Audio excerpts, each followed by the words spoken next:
In the glittering heart of a royal palace, a young maid steps into a world where every glance is measured, and every secret could be her ruin.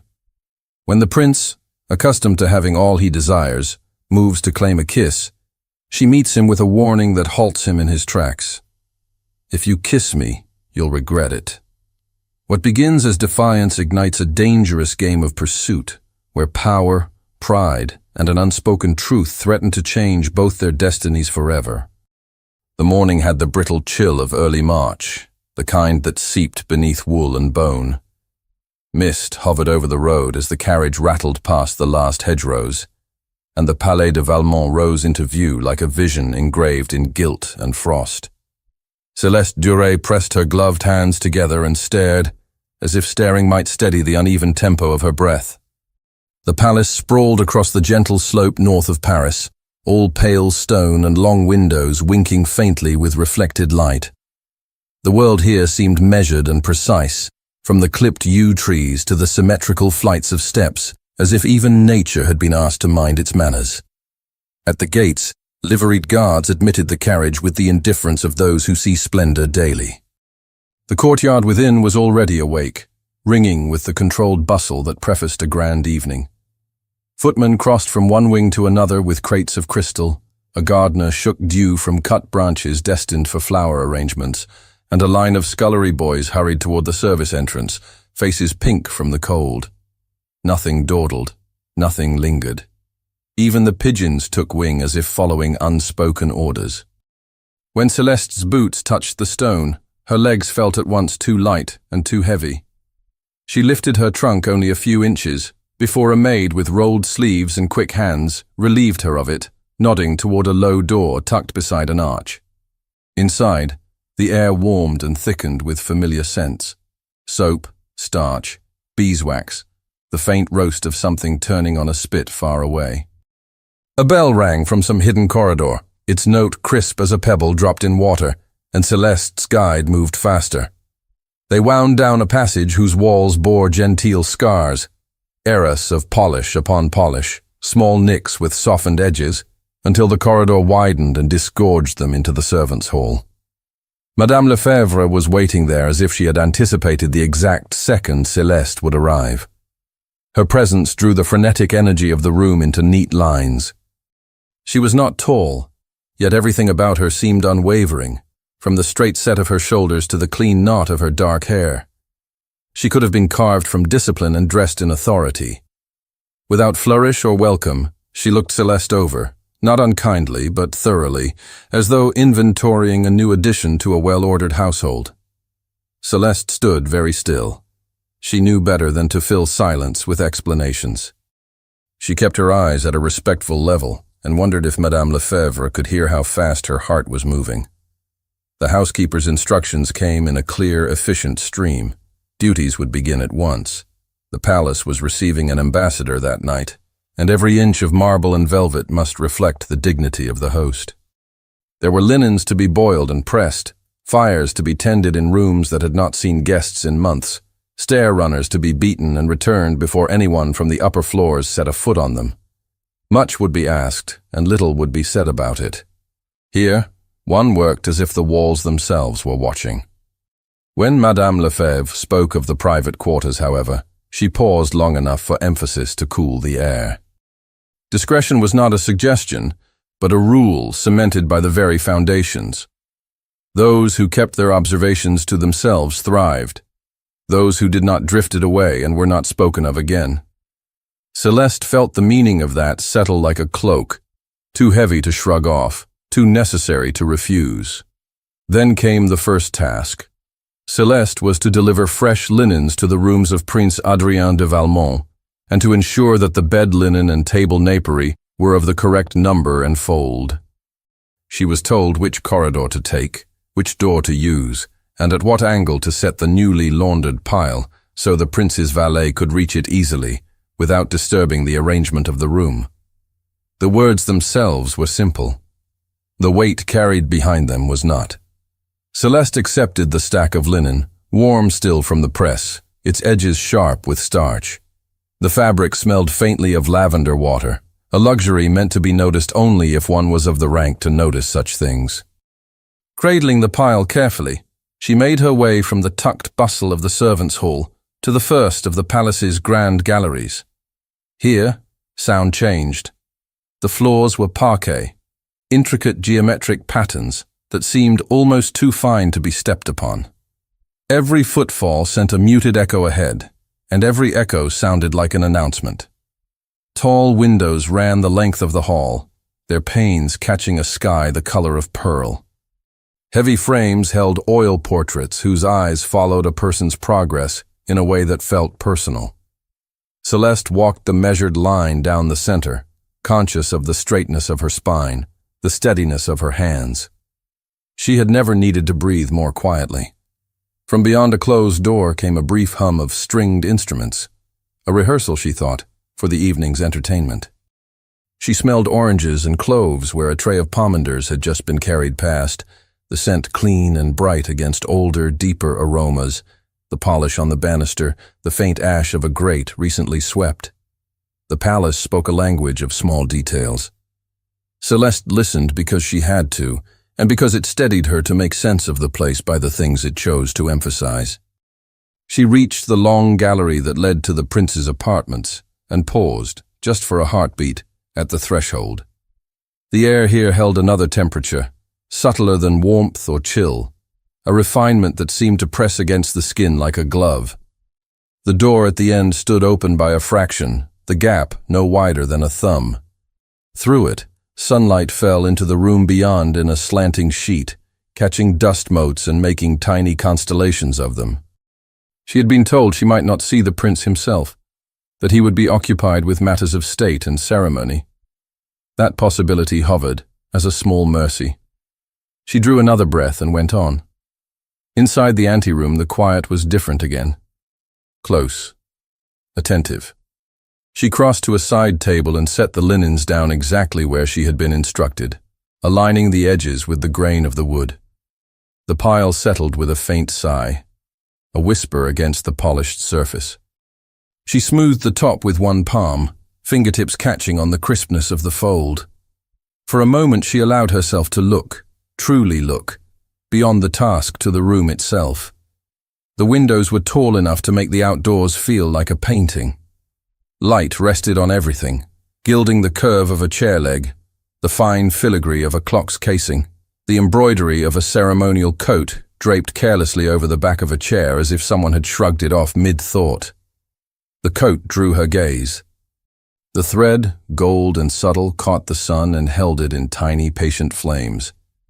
It could not be touched. That was a rule that needed no stating. But she felt the pull of it anyway, a small tug of wonder. Her hands returned to her sides. She took a step backward. Another. The quiet pressed more firmly now, as if the room were holding its breath along with her.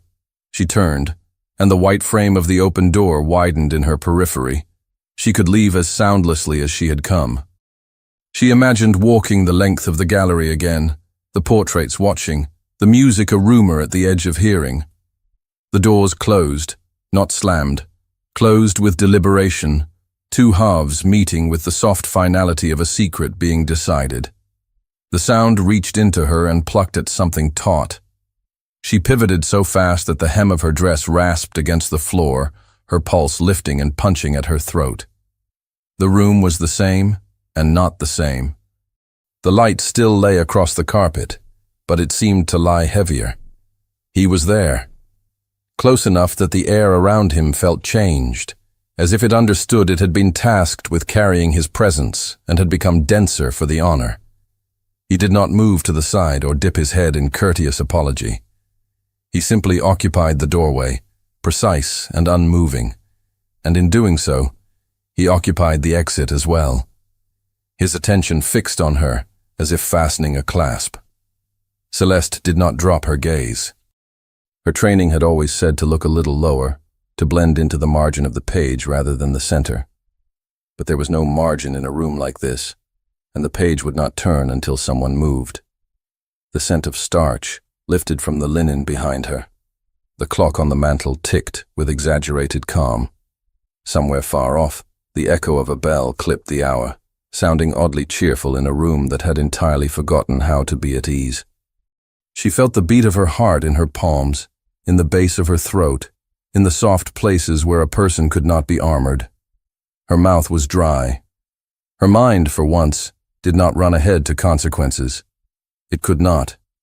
It stayed here, held by the fact of him and the shape of this closed space, and the unblinking knowledge that nothing would turn frivolous if she pretended it might.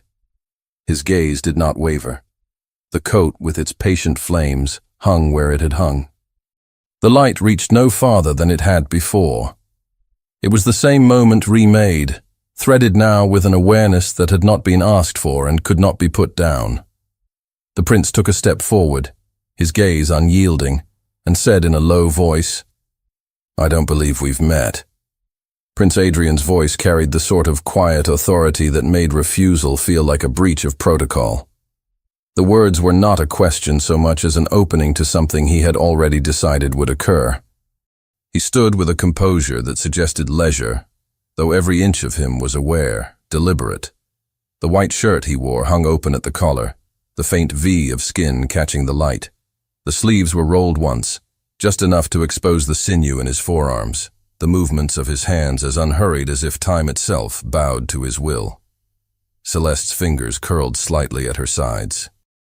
The air in the room was no different than it had been moments ago, yet it pressed warmer against her skin, carrying a faint current of his cologne, an understated blend of bergamot and something darker. The weight of his gaze traveled over her like a slow inspection, taking in the unadorned dress, the neatly pinned hair, the measured stillness she maintained as though it were a form of armor.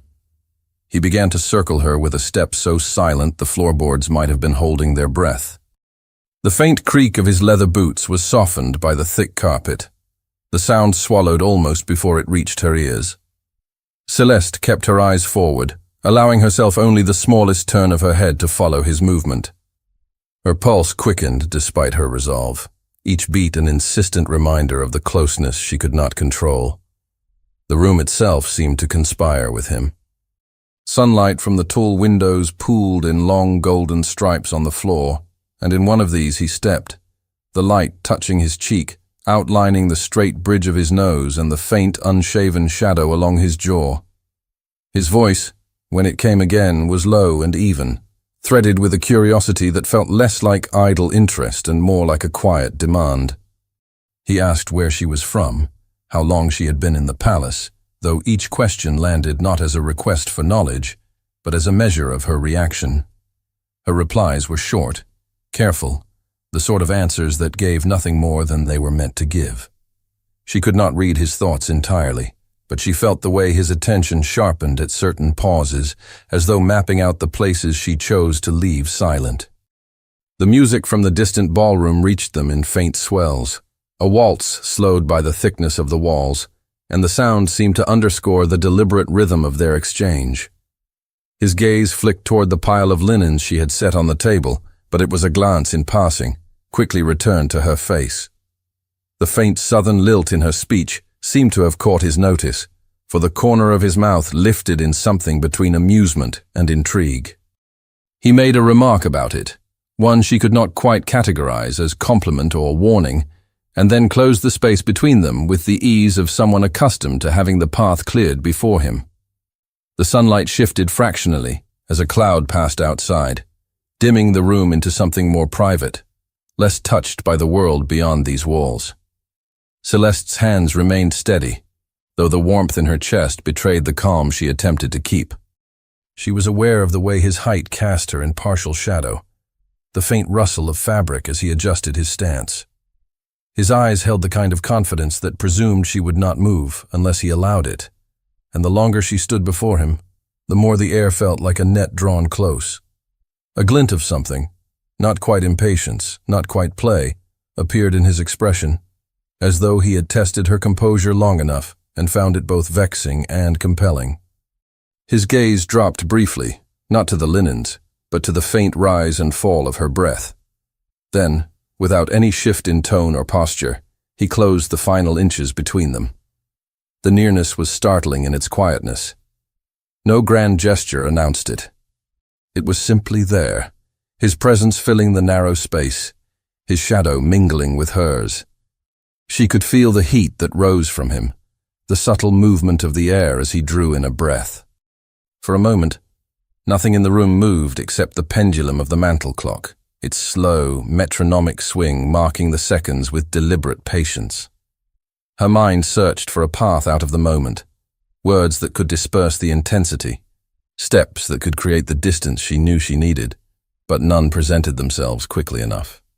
He leaned closer, his face angling so the line of his jaw passed within a breath of hers, and she could see, in sharp clarity, the tiny flecks of gold in his irises. The faintest shift in his expression told her he had already decided how this moment would end. She felt the air stir between them as his mouth drew nearer, the light catching briefly on the curve of his cheekbone. The scent of him deepened, warmed by proximity, the edges of the bergamot giving way to the darker notes beneath. Her back remained straight, her chin level, though her heart pressed insistently against her ribs. The silence grew heavier, the world beyond the door falling away until there was only the steady sound of her own breathing and the poised, deliberate movement of his approach. He leaned in, his mouth inches from hers, and murmured, "I think I shall take what I want." For a suspended heartbeat, the room felt soundless, as if the air itself hesitated to move. His words seemed to linger, deep and certain, a private decree no one else could hear. The shadow of his breath touched her skin before his lips did, carrying with it the faint heat of something unyielding. Celeste did not step back, though every instinct urged her to create distance. Instead, she lifted her chin by the smallest measure, enough to meet his gaze directly. Her voice, when it came, was steady in a way that surprised even her, low enough to draw him closer in order to hear. She told him, without tremor or plea, that if he kissed her, he would regret it. The words were as sharp and cool as the March air outside, cutting through the charged quiet like a blade drawn clean from its sheath. The effect was immediate. Adrian stilled, his nearness unchanged, but his eyes narrowed with something more than curiosity. It was not a look she could easily read, no single shade of emotion, but a blend, a flicker of intrigue, a touch of disbelief, and a thread of irritation at being refused without explanation. His hand, which had hovered near the edge of her sleeve, did not close the distance. The clock on the mantel ticked again, and the sound seemed louder now.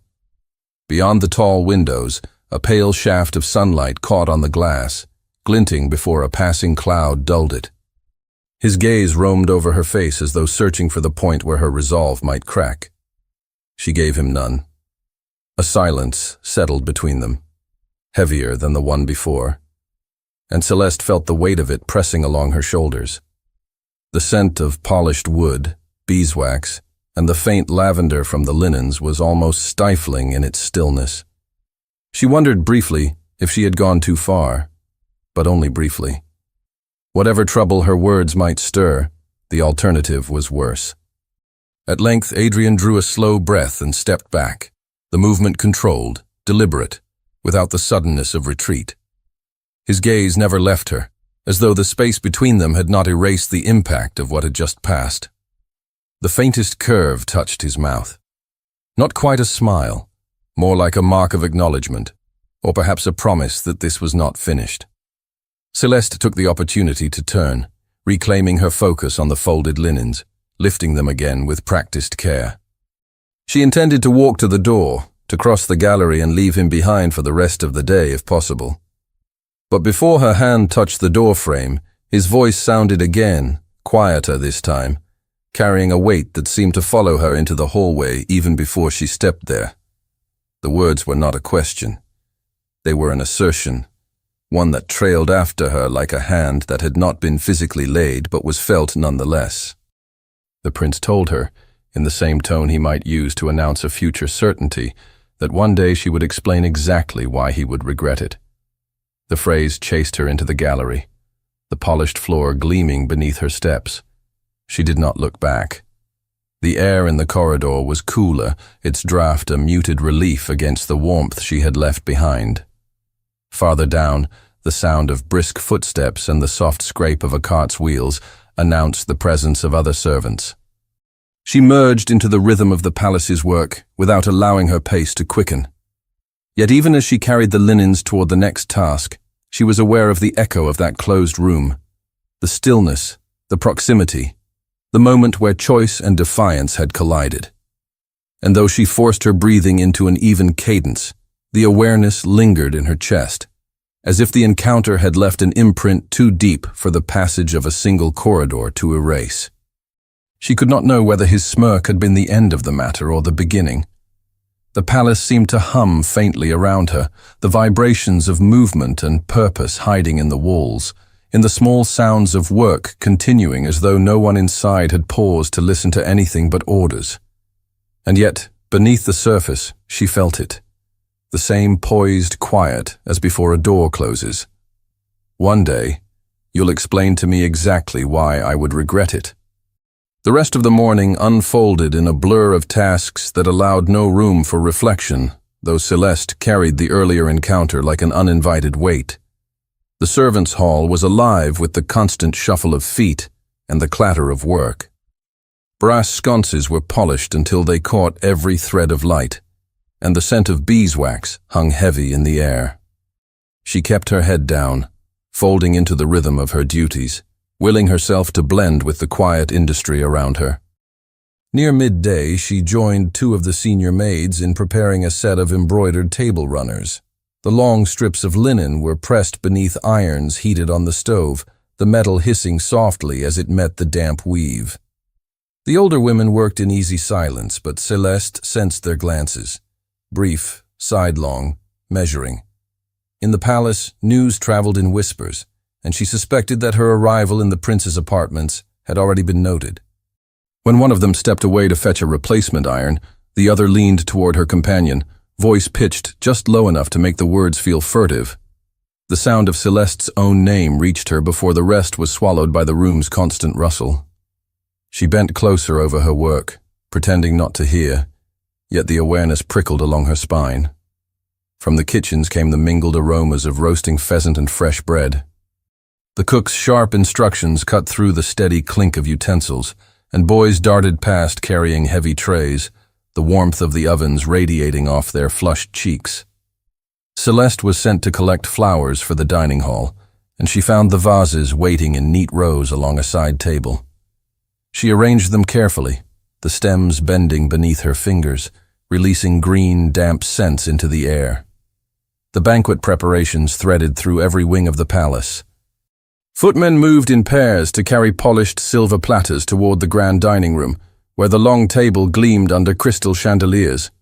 On each place setting, the glassware was aligned so precisely that it seemed no human hand could have set it there. Celeste's own hands were steady as she set a folded napkin beside a goblet, though she felt as if the order of the room might fracture if she allowed herself to think too long about anything beyond the task. The unwritten rules here were as strict as the written ones. A servant's place was to exist in the background, unnoticed, yet she could not ignore the sense that eyes followed her more often than they should. She felt it in the brief hush of conversation when she entered a room, in the way the older staff looked from her to one another before returning to their work. The knowledge sat heavily on her. Any rumor could undo her. Late in the afternoon, with the last of the table linens collected for laundering, she moved through a narrow corridor lit by a string of wall lamps. The air here was cooler, carrying the faint tang of damp stone from the cellars beneath. She rounded a corner, her mind half on the laundry ahead, and stopped short. At the far end stood Prince Adrian. He was speaking in a low voice to a uniformed footman, his posture relaxed, but with the same undercurrent of authority she had felt in his apartments. The light from a nearby window traced a pale line along his shoulder, catching in the dark fabric of his coat. The footman, sensing her presence, glanced in her direction and murmured something to the prince before stepping aside. Adrian's gaze lifted to meet hers, and it was as though the corridor had narrowed. The faint, unreadable curve of his mouth returned, carrying no obvious warmth, yet holding something that drew her attention against her will. Without breaking eye contact, he started toward her, his steps unhurried but purposeful, each one soft against the worn carpet runner. Celeste's fingers tightened slightly on the wicker handles of the linen basket she carried. She could hear her own breathing, steady, but shallower than before. The lamps along the walls cast overlapping halos of light that pooled and broke as he moved through them. When he reached her, he did not speak immediately. His hand came to rest briefly on the edge of the basket, the weight of his touch light but enough to halt her forward motion. The subtle scent of his cologne reached her again, sharper now in the close space.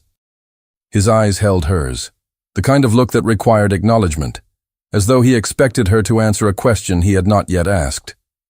Then, in a tone that brooked no dismissal, he told her to walk with him. The command left no room for hesitation. His tone was not sharp, but it carried the kind of certainty that made obedience feel inevitable. Celeste shifted the weight of the basket in her arms and stepped beside him, her pace adjusting to his without thought. They moved down the corridor together, away from the main passage and the soft commotion of the servants' work.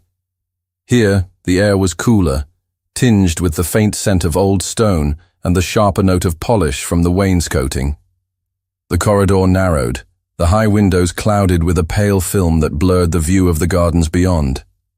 Their footsteps echoed in unison, hers lighter, his deliberate, as if the very floor deferred to the rhythm he set. At first he spoke of the palace preparations, the visiting dignitaries, the demands of the evening, the precision required to maintain its image. His voice was smooth, almost casual, yet beneath it ran the same undercurrent she had felt before, a quiet persistence that hinted at some deeper intention. Gradually his questions shifted. How long had she been in Paris? Did she have family in the city? Where had she worked before? His gaze turned to her between steps, waiting for each answer with a patience that did not disguise its insistence. Celeste measured her replies carefully, giving him the truth only in pieces, small enough to hold without granting him the whole. She felt his attention on the spaces between her words as much as on the words themselves. The further they went, the quieter the palace became. The sounds of activity from the main halls thinned until there was only the muted toll of the afternoon bells in the distance. They passed tall doors closed against the day, the heavy drapes at their sides stirring faintly in a draught she could not place. The polished brass handles gleamed even in the dim light, a testament to the unseen work of the staff. They came at last to a tall, narrow door set into the stone, its paint slightly faded, the brass keyhole dark against the wood. Adrian opened it without ceremony and stepped aside for her to enter first. The air beyond was different, fresh, touched by the faint scent of damp earth and greenery. She stepped out onto a seldom-used balcony. The wrought iron railing curved gracefully, its black paint dulled by time. From here, the garden stretched out in careful symmetry, gravel paths winding between clipped hedges, the pale shimmer of the ornamental lake catching the afternoon light. Early buds had begun to form on the branches, promising the slow return of color after the winter's austerity. Adrian moved to stand beside her, his hands resting lightly on the railing. The setting sun had begun to tilt lower in the sky, casting a warm amber light that softened the hard lines of the palace stone. The glow caught on his profile, gilding the line of his cheek and the bridge of his nose. The quiet here was unlike the silence of the palace corridors. It felt less guarded, yet no less deliberate. For a moment, neither of them spoke. The breeze lifted a loose strand of her hair, carrying it briefly across her cheek, before letting it fall. Somewhere below, the faint crunch of footsteps on gravel suggested a gardener crossing the path, though the hedges shielded the view. When he spoke again, his voice was quieter, stripped of the formality he often wore like a uniform. Yet the intent was still there, a measured persistence as he returned to his questions. Not about the palace now, but about her. Each was direct, and though she answered with the same caution as before, she could sense his awareness tightening around her restraint, as if every withheld truth confirmed that there was something to uncover. The sun's warmth touched her skin, and the air between them felt heavier despite the open space. She could sense his gaze even when she looked away toward the lake, a gaze that seemed to press for something more than she was willing to give. He shifted closer, the movement quiet but undeniable, and she felt the change in the air before she turned her head. His nearness was sudden enough to draw her focus entirely to him, the line of his shoulder brushing the edge of her sleeve. The faint scent of his cologne mingled with the breeze, sharper now in the closeness. His expression was unreadable, calm on the surface, yet with a depth that made her pulse quicken in spite of herself. His eyes searched hers in a way that was not merely observant, but intent, as if weighing what would happen if he closed the last measure of distance between them. Without warning, he lifted his hand toward her cheek. The gesture was slow, deliberate, as though he intended her to feel every second of the space closing between them. The curve of his hand moved into the light, the long fingers steady, the skin warm to gold by the lowering sun. The air around her seemed to thicken, the faint rustle of leaves from the garden below muted against the sound of her own breath. Celeste's pulse beat a hard, even rhythm in her throat. She could feel the pull of the moment, the way his presence reached for her before his hand ever did. The faint breeze lifted again, brushing the edge of her skirt against the iron railing, but even the cool air could not cut the heat that seemed to gather between them. He was near enough now that the shadow of his arm fell across her cheek. His expression was intent, eyes fixed as if reading something just beyond her gaze. She did not step back, though every part of her felt the instinct to do so. The open balcony behind her offered escape only in name. It would be a retreat scene and perhaps interpreted in ways she could not afford. Then from the passage behind them, a sound broke through, the low creak of a door hinge, followed by the faint tread of approaching footsteps.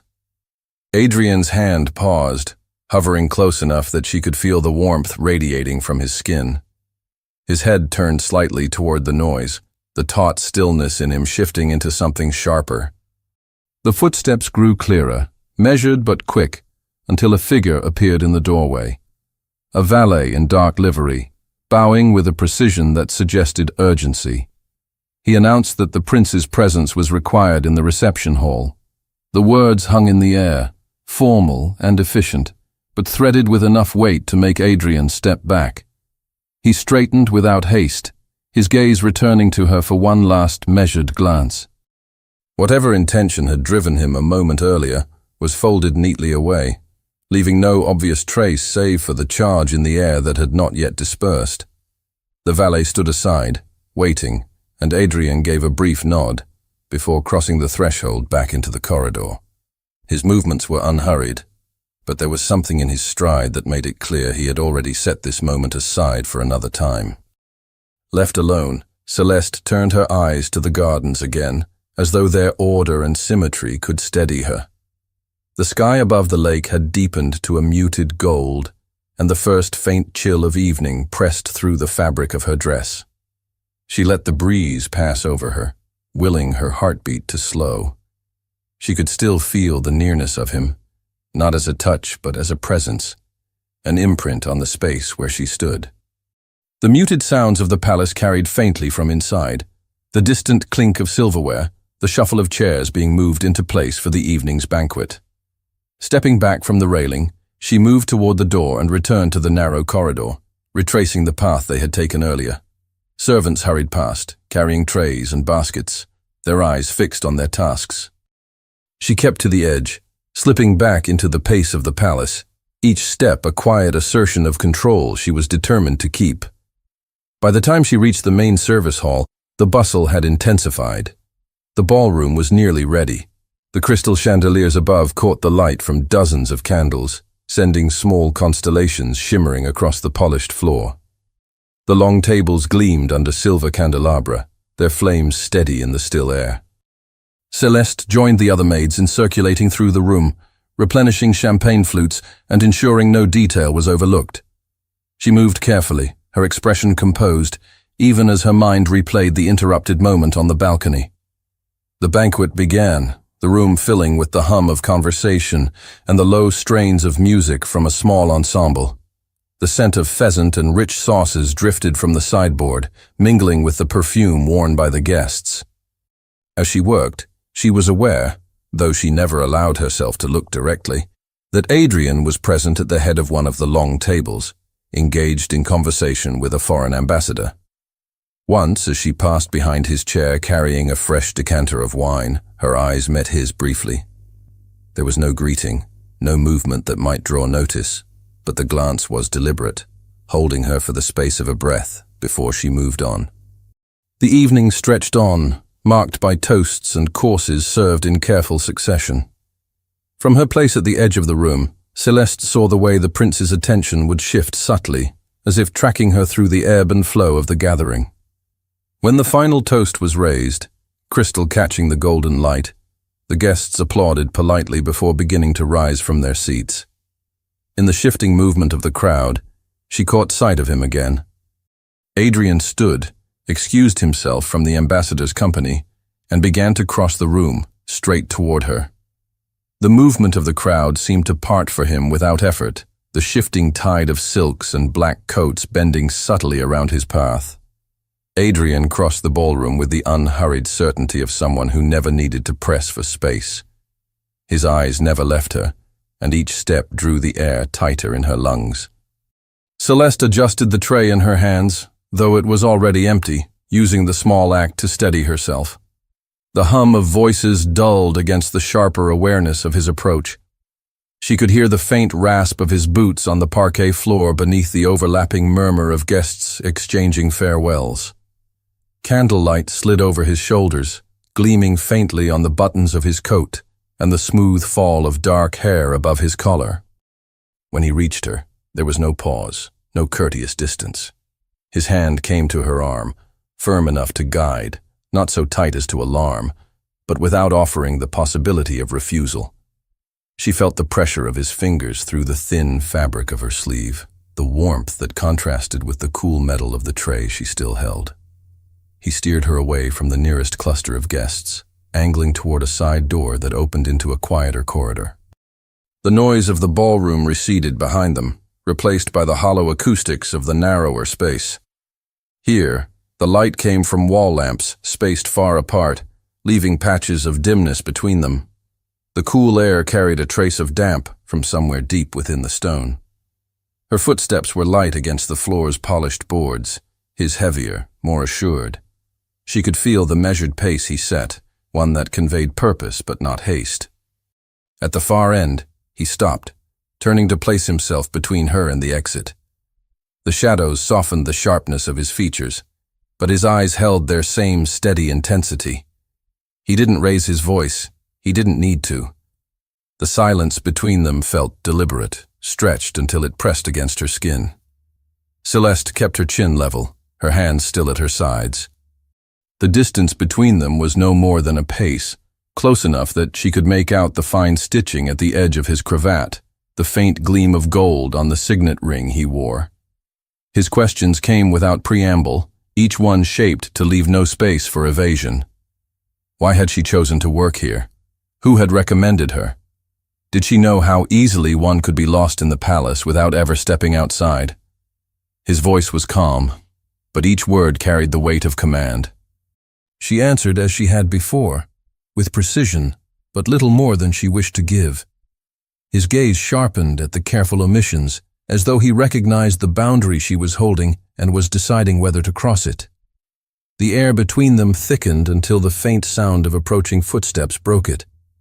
A page rounded the corner, his quick movements bringing with them a draft of cooler air. He stopped abruptly, bowing before offering Adrian a sealed envelope. The thick cream paper bore no crest on its visible side, only the neat fold of the wax seal. Adrian took it without looking at the boy, who straightened and retreated the way he had come. The prince's eyes dropped to the letter for a moment, scanning the surface as though weighing its importance without yet breaking the seal. The change in his expression was subtle, but unmistakable, a tightening around the mouth, a fractional narrowing of the gaze. He slid the envelope into the inner pocket of his coat before lifting his eyes to her again. Whatever the letter contained, it had not lessened his intent. The line of his shoulders remained set, the focus in his expression undisturbed. Without offering explanation, he told her they were going somewhere else. His tone left no question of whether she would follow. He set the pace without haste, yet each step felt precise, carrying them deeper into the quieter reaches of the palace. The sound of their footsteps shifted as the corridor gave way to a wing where thick carpets muffled the tread. Heavy tapestries hung along the walls, the rich weaves depicting scenes of hunts and battles from centuries past. The air was warmer here, the silence heavier, broken only by the faint hiss of a draft moving somewhere behind the fabric. Celeste kept her eyes forward, taking in the subtle changes in the architecture. The darker wood of the paneling, the older style of the carved door frames. The scent of beeswax polish was stronger in this part of the building, as though the rooms were rarely disturbed, but still tended with meticulous care. She did not ask where he was leading her, knowing the answer would come in its own time, or not at all. They stopped before a door set slightly apart from the others, its varnish deepened with age. Adrian pushed it open and stood aside, a brief inclination of his head guiding her in. She stepped into a drawing room, lit by the low, steady flame of a single oil lamp on the mantel. The walls were paneled in dark wood, their sheen absorbing the light and casting the corners into shadow. Heavy drapes framed tall windows, drawn nearly closed against the night. The room smelled faintly of old paper and the sharper tang of polished brass. A pair of high-backed chairs sat angled toward the empty fireplace, and a long table stood against one wall, its surface bare, save for a small clock ticking evenly at its center. The stillness felt intact, as though it had been waiting for years to be disturbed. Adrian closed the door behind them with a soft click, the latch's sound carrying farther in the quiet than it should have. He began to move slowly around the room, his gaze traveling over its few furnishings as though reacquainting himself with them. Celeste remained near the center, her hands lightly clasped before her, aware of how her presence seemed to alter the balance of the space. When he came to stand in front of her, there was less of the overt proximity from earlier moments in the day. Yet the weight of his attention was no lighter. His eyes held her as if they were alone in a world measured only by this room's dimensions, and the silence between them was as deliberate as any question. She felt the shape of the moment shift. No longer the idle pursuit of conversation, but something more deliberate, more intent. Her heartbeat marked each second as he searched her expression, his own unreadable except for the quiet insistence behind it. The ticking clock on the table seemed louder now, marking the stillness like drops of water into a deep pool. Beyond the drawn curtains, the night pressed close to the glass, hiding the gardens and the rest of the palace from view. Before she could speak, a sharp knock at the door cut through the quiet. Adrian's gaze did not leave hers at once. The pause was long enough to feel weighted with a decision. Then he turned and opened the door just enough to address whoever stood outside. The voice was too low for her to make out the words, but his tone in reply was cool and controlled, tinged with a faint edge of displeasure. The exchange lasted only a few moments before he closed the door again. When he turned back to her, there was a different set to his expression, more resolute, as if something had just confirmed a suspicion. He crossed the space between them in a few measured steps, the lamplight catching on the line of his jaw, deepening the shadow beneath his cheekbone. His voice, when it came, was quiet, but certain, carrying no trace of hesitation. He told her that he had just learned something about her past, and that he intended to confirm it that very night. The room seemed to contract around his words, each one deliberate and heavy enough to linger. For a moment, Celeste stood without speaking, feeling the weight of the lamplight on her face, the faint warmth from the mantel drifting against the still air. Adrian's gaze held hers, expectant but patient in the way of someone certain that time would yield the truth. He moved to the door and opened it fully this time, gesturing for her to follow. The corridor outside felt cooler, the change in temperature brushing over her skin like a breath of wind. They walked side by side, his stride measured, hers matched to his despite the questions coiling inside her. The deeper they went into the palace's outer wings, the quieter it became. The muffled hum of servants at work faded to nothing but the low creak of wood underfoot and the faint rustle of Adrian's coat as he turned each corner. The sconces along the walls burned lower here, their light softening into a golden haze that left the edges of the hallway in shadow. A tall door opened onto the gardens. The night air was cool and damp, scented with turned earth and the faint sweetness of early blossoms. The moon cast pale light over the clipped hedges and the white gravel paths, making the ornamental lake shimmer faintly in the distance. They followed one of the narrower walkways, the crunch of gravel under their steps loud in the stillness. The garden walls seemed to shelter them from the world beyond, the high hedges forming corridors of their own. Adrian led her toward a smaller building nestled against the east side of the palace. A wing she recognized but had never entered.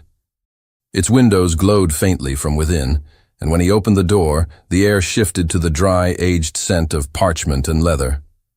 Inside, the corridor was lined with shelves stacked from floor to ceiling. Volumes bound in worn calfskin leaned against bundles of tied letters, and the light from a few well-placed lamps cast long shadows between them. Their footsteps echoed softly on the stone floor, the sound absorbed quickly by the dense walls. Adrian stopped before a row of ledgers, scanning their spines with a practiced eye. His hand moved with certainty, pulling free a book whose edges were softened by years of handling. He carried it to a narrow table near the wall and opened it, the pages whispering as they turned beneath his fingers. Celeste watched as his gaze settled on a particular page. His finger traced a line of text until it paused, tapping lightly on a name written in precise fading ink, her family name. She stepped closer, the familiar letters stark against the aged paper, as if the years between had not dulled their power. The record was brief but unmistakable, a note of her father's involvement in a failed political uprising years earlier. The script was formal, impersonal, yet each word held the weight of consequence. She felt her breath grow shallow, the memory of whispered warnings from her childhood stirring in the back of her mind. Adrian looked at her then, his expression less sharp than before, though no less intent. The silence between them was different now, still taut, but threaded with something that might have been understanding. She told him the truth in measured words, that she had hidden this part of her life to protect herself, and to shield anyone connected to her from the danger it might bring. Her voice was steady, though the air felt thick in her lungs. He closed the ledger gently, the sound of the covers meeting soft but final. For a moment, he rested his hand on the worn binding, as if sealing the knowledge within it once more. His gaze remained on her, the lamplight catching in his eyes, making the gold within them glimmer faintly. The room was quiet, except for the faint ticking of a clock somewhere in the distance, and the soft hum of the night air through the slightly open window. The gardens beyond lay still, the moonlight silvering the edges of every leaf. Nothing more was said. Yet something unspoken passed between them, an acknowledgement of the truth laid bare and the delicate balance it had shifted. The air seemed calmer now, though the distance between them remained measured, as if each was weighing what would come next.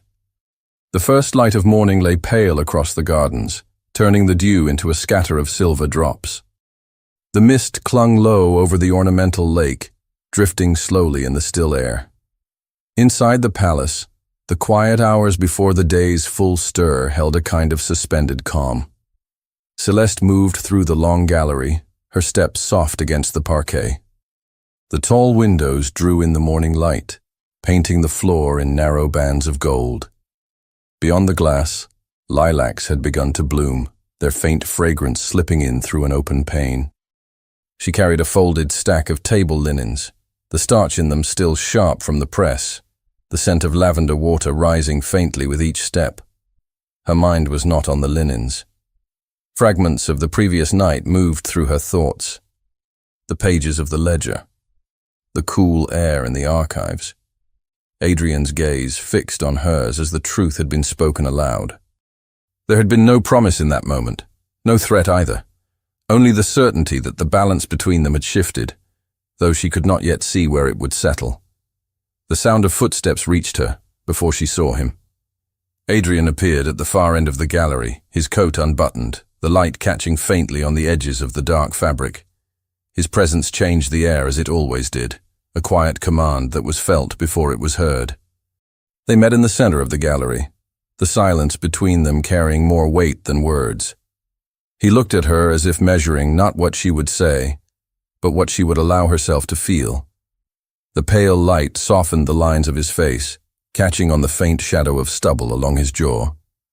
Without speaking, he fell into step beside her, and they walked toward the far windows, where the gallery opened to a view of the east gardens.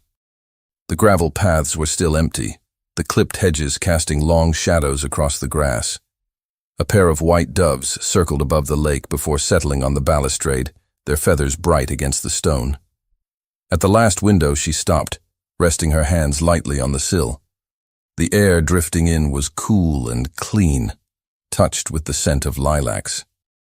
Adrian stood close enough that she could hear the sound of his breath, steady and even, as if he had chosen this moment for something he had carried in his thoughts for longer than he would admit.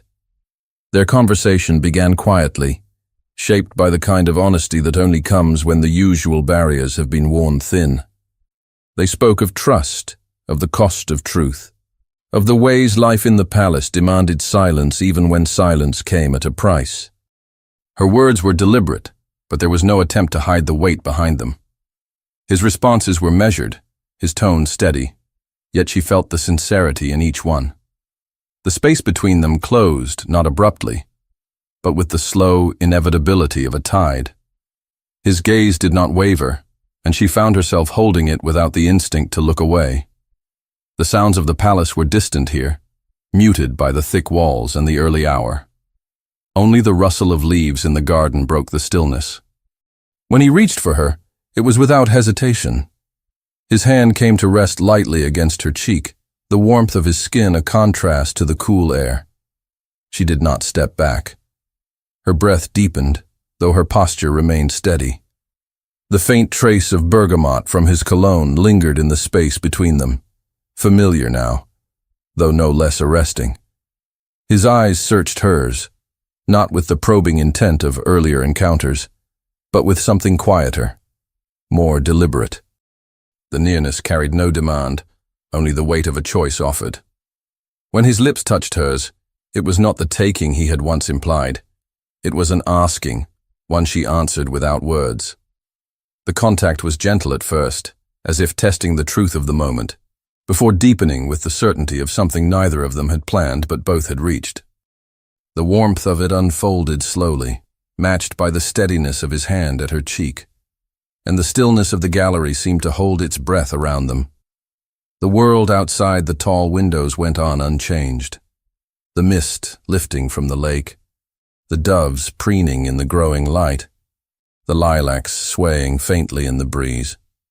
But for them, the moment was complete, suspended, as if nothing beyond it could press its way in. Thank you so much for listening to this story all the way to the end. We hope it moved you as much as it moved us while telling it. We'd love to hear your thoughts. Leave us a comment telling us where you're listening from and what you like the most. Rate this story from 0 to 10. What score would you give it? If you enjoyed this story, don't forget to subscribe to the channel and leave a like as a show of support. That really motivates us to keep creating and sharing more stories full of emotion and life lessons. And before we go, we want to remind you that an exciting and heartwarming story recommendation will appear on the final screen. If you'd like to enjoy it, just click on the video. Thank you once again for being here, and we'll see you in the next story.